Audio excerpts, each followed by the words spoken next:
Welcome back, explorers. The question on everyone's mind this weekend: are we inching closer to the treasure or just chasing shadows over the edge? Montana continues to dominate the conversation, but with whispers of Alaska, California, and even Arizona floating around, the hunt has never been more divided. Let's dive into what's been brewing.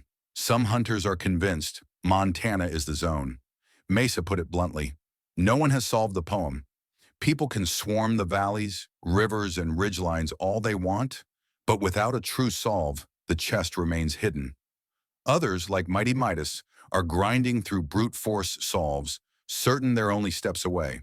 And with Justin Posey spending so much time in Dillon, confirmation bias runs high. But not everyone's buying the Montana-only theory. One searcher said after BOTG in Big Sky Country, "I was sold at first, but when I got there, it felt like something was missing. I now think it's a multi-state solve, with Montana as just one stanza anchor. Of course, boots on the ground means stories, some funny, some terrifying. One hunter yelled at themselves after turning back at a river, only to return days later and finally cross. Victory was sweet, until a low growl in the pines had them palming their gun in one hand and bear spray in the other. That's Montana for you." Suzanne recalled eerie, unnatural sounds in the woods that sent her running. Another searcher found themselves on a zigzagging cliff road in a Sprinter van, not knowing if it would make it down. Rebecca admitted she didn't realize she was hiking on a sheer cliff until it was nearly too late. Bones, bear scat, rivers, cliffs. Montana BOTG is not for the faint of heart. This week, Justin Posey stirred the pot with his TikTok live. He said, "People have made tangible progress. It's only a matter of time." But what does tangible mean? Some think it's simple. Someone has been at the treasure zone, maybe even touched the checkpoint. Others argue it's relative. Tangible could mean measurable progress, not physical presence. And of course, some caution not to overanalyze. "Everything JP says is relative," one searcher laughed. But here's the takeaway: at least one person is circling the correct area. Whether they know it or not, the hunt is heating up. From mile marker 42 near Clark Canyon Reservoir, to the Orvis brand zoom-ins, to Alice in Wonderland's White Rabbit and Rule 42, hunters are chasing every breadcrumb. The poem speaks of blazes, arcs, and rainbows. The book drops clues about time, curfews, coyotes, and kitchen scenes. Even music sneaks in, arcades beyond the map's edge, with the haunting line, "My compass no longer spins true." Whether it's Yellowstone's volcanic features, coyote willows on BLM land, or hidden alcoves, people are connecting dots across landscapes and literature. The clock times remain one of the hunt's most stubborn mysteries.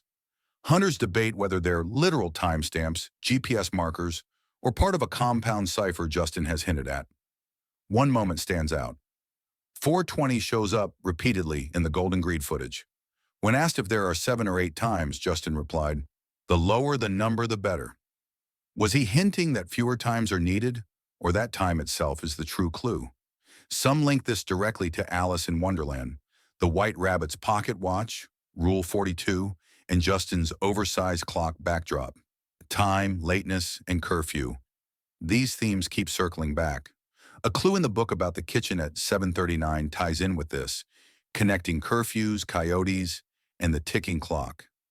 Maybe the treasure isn't about clock faces at all. It's about time itself. This week, Justin said during TikTok Live, "People have made tangible progress.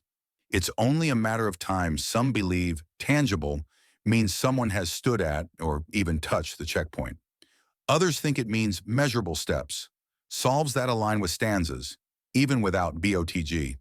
Cynics remind us, everything JP says is relative. Still, the sense is clear. Someone's closer than ever. The community keeps dissecting the smaller pieces. Lowrider accessible. The treasure isn't on a remote 4x4 trail. It can be reached without locking into four-wheel drive. The bride clue. Justin has said it depends on your definition of alive, suggesting it's symbolic, not literal. Freemason ties. He admitted he was a Freemason but no longer, but emphasized insider knowledge isn't required. Checkpoint. Not yet confirmed, but many think someone's brushed right past it. Song clue. Arcades beyond the map's edge. My compass no longer spins true, maybe pointing to zones of magnetic interference, like Yellowstone or volcanic areas. And then there's the Orvis rabbit hole. Brand logos on rods, hats, and gear. Is it just product placement or another breadcrumb tied to Montana's fly fishing culture? Or even Orvis Hot Springs in Colorado? So, are we pushing closer to the treasure or closer to the edge? The poem still guards its secrets, the clock still ticks, and Montana still calls. But the breadcrumbs scatter wider. Rainbows, rivers, coyotes, and curfews.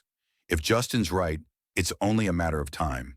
And for those still BOTG, one thing's for sure, time is running short before winter shuts the mountains down. Stay sharp, stay safe, and remember, every second counts.